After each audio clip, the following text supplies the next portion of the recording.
स्वागत है दोस्तों आप सभी लोगों का एक बार फिर से आपके अपने चैनल में। दोस्तों आज के इस वीडियो में हम मेघवाल जाति के बारे में बताएंगे। दोस्तों मेघवाल जाति का इतिहास एवं मेघवाल जाति की जनसंख्या और मूल इतिहास आदि सभी जानकारी इस वीडियो में आपको मिलेगी।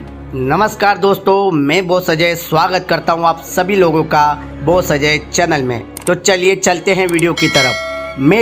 मेघवाल या मेघवार, जी हाँ दोस्तों, इस जाति के लोग मुख्य रूप से उत्तर पश्चिम भारत में रहते हैं और कुछ आबादी पाकिस्तान में है। दोस्तों सन 2008 में मेघवाल जाति की जनसंख्या अनुमानित 28,60,000 थी, जिनमें से 27,60,000 भारत में रहते हैं। इनमें से वे 6,59,000 मारवाड़ी, 6,63,000 हिंदी, 2,30,000 डोंगरी एवं 1,75,000 पंजाबी और विभिन्न अन्य भाषाएं बोलते हैं। एक अनुसूचित जाति के रूप में इनका पारंपरिक व्यवसाय बुनाई रहा है। अधिकांश हिंदू धर्म से हैं। दोस्तों ऋषि मेघ, कबीर, रामदेव जी और गोसाई जी उनके प्रमुख आराध्य हैं। मेघ वंश को राज ऋषि व्रत या मेघ ऋषि से उत्पन्न माना जाता है। सिंधु सभ्यता के अवशेष भी मेघों से मिलते हैं। दोस्तों क्या आप जानते हैं हड़प्पा, मोहनजोदड़ो, कालीबंगा, राखीगढ़ी, रोपड़, शक्कर, नौसारो, मेघड़ यानी मेहरगढ़ और बलूचिस्तान आदि मेघ वंशजों के प्राचीन नगर हुआ करते थे। 3300 ईसा पूर्व से 1700 ईसा पूर्व तक सिंध घाटी में मेघों का ही राज था। दोस्तों 1700 ईसा पूर्व से 1500 ईसा पूर्व में आर्यों के आगमन से मेघ अखंड भारत के अलग अलग भागों में चले गए। ये लोग बहुत शांत स्वभाव के प्रवृत्ति के हैं। इनका मुख्य साधन ऊंट गाड़ा व बैलगाड़ा हुआ करता है। मेघवाल जाति की उत्पत्ति। दोस्तों एलेक्जेंडर कनिंघम ने अपनी 1871 में छपी पुस्तक सर्वे ऑफ इंडिया में बताया है कि आर्यों के आगमन से पूर्व मेघ असीरिया से पंजाब में आए और सप्त सिंधु पर बस गए। आर्यों के अत्याचार के कारण वे पाषाण युग यानी 1400 से 1200 ईसा पूर्व के दौरान महाराष्ट्र और विंध्याचल क्षेत्र और बाद में बिहार और उड़ीसा में जा बसे। मेघवाल सिंधु घाटी सभ्यता से संबंधित है। दोस्तों मेघवाल में एक संत ऋषि मेघ के वंशज हैं, जो अपनी प्रार्थना में बादलों यानी मेघों से बारिश ला सकता था।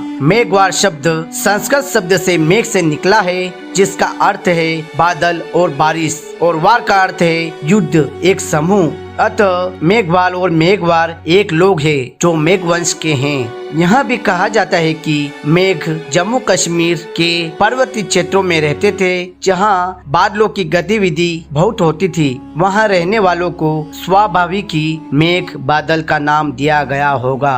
दोस्तों मिरासियों द्वारा सुनाई जाने वाली लोक कथाओं में मेघों को सूर्यवंश से जोड़ा जाता है।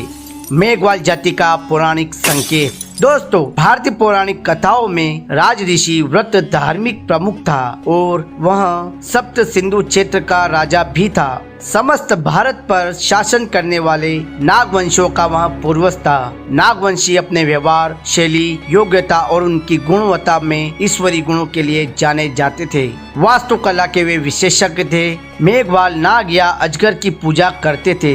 मेघवालों को हिरण्यकश्यप, प्रहलाद, हिरण्याक्ष, विरोचन, राजा महाबली, बाण आदि के साथ भी जोड़ा जाता रहा है। मेघवालों का ऐतिहासिक चिन्ह। दोस्तों मौर्य काल के दौरान मेघ वंश के चेदी राजाओं ने कलिंग पर शासन किया है। अपने नाम के साथ महामेघवाहन जोड़ते थे और स्वयं को महामेघ वंश मानते थे। कलिंग के राजा खारवेल ने मगध के पुष्यपित्र को पराजित किया और दक्षिण भारतीय वर्तमान में तमिलनाडु क्षेत्रों पर विजय पाई। कलिंग के राजा जैन धर्म का पालन करते थे। मौर्यों के पतन के बाद मेघ वंश के राजाओं ने अपनी शक्ति और स्वतंत्रता पुनः प्राप्त कर ली। चेदी, वत्स, मत्स्य आदि शासकों को मेघ कहा जाता था। गुप्त वंश के उद्भव के समय कौशाम्बी का एक स्वतंत्र राज्य था। इसका शासक मेघराज मेघवंश से था और बौद्ध धर्म का अनुयायी था। मेघवाल जाति का धर्म।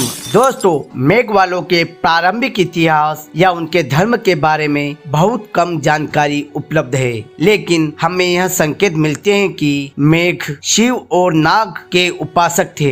मेघवाल राजा बलि को भगवान के रूप में मानते हैं और उनकी वापसी के लिए प्रार्थना करते हैं। कई सदियों से केरल में यही प्रार्थना ओणम त्योहार का वृहद रूप धारण कर चुकी है। वे एक नास्तिक और समतावादी ऋषि चार्वाक के भी मानने वाले थे। आर्य चार्वाक के विरोधी थे, इस कारण उन्होंने चार्वाक धर्म का पूरा साहित्य जला दिया था। इस बात का प्रमाण मिलता है कि 13वीं शताब्दी में कई मेघवाल इस्लाम की शिया निजारी शाखा के अनुयायी बन गए और निजारी विश्वास के संकेत उनके अनुष्ठानों और मिथकों से मिलते हैं। अधिकांश मेघवाल हिंदू है, हालांकि कुछ इस्लाम या ईसाई धर्म जैसे अन्य धर्मों के अनुयायी भी हैं। लेकिन दोस्तों, आधुनिक भारत में राजस्थान में इनके मुख्य आराध्य बाबा रामदेव जी है, जिनकी वेदवा पूनम यानी अगस्त से सितंबर के दौरान पूजा की जाती है। मेघवाल समाज के धार्मिक गुरु गोकुलदास जी ने सन 1982 में अपनी पुस्तक मेघवाल इतिहास, जो मेघवाल के लिए सम्मान और उनकी सामाजिक स्थिति में सुधार का प्रयास है और जो मेघवाल समुदाय के इतिहास का पुनर्निर्माण करती है, में दावा किया है कि स्वामी रामदेव स्वयं मेघवाल थे। गांव के मंदिरों में चामुंडा माता की प्रतिदिन पूजा की जाती है। विवाह के अवसर पर बंकर माता को पूजा जाता है। साथ ही डालीबाई एक मेघवाल देवी है, जिसकी पूजा रामदेव के साथ साथ की जाती है। भारत के जम्मू कश्मीर, पंजाब, हिमाचल, हरियाणा राज्यों में पूर्वज पूजा की जाती है। दोस्तों, जम्मू कश्मीर में डेरियों पर पूर्वजों की वार्षिक पूजा प्रचलित है। कुछ मेघवाल पीर पिथौरों की पूजा करते हैं, जिसका मंदिर मीरपुर खास के पास पिथौरा गांव में है। केरल के बाबा भगवा 7 मेघों के धार्मिक संत और आराध्य पुरुष थे, जिन्होंने जम्मू कश्मीर में मेघ समुदाय के आध्यात्मिक कल्याण के लिए कार्य किया था। दोस्तों, बाबा मनमोहन दास ने बाबा भक्ता 7 के उत्तराधिकारी बाबा जगदीश जी महाराज के निधन के बाद गुरु का स्थान ले लिया।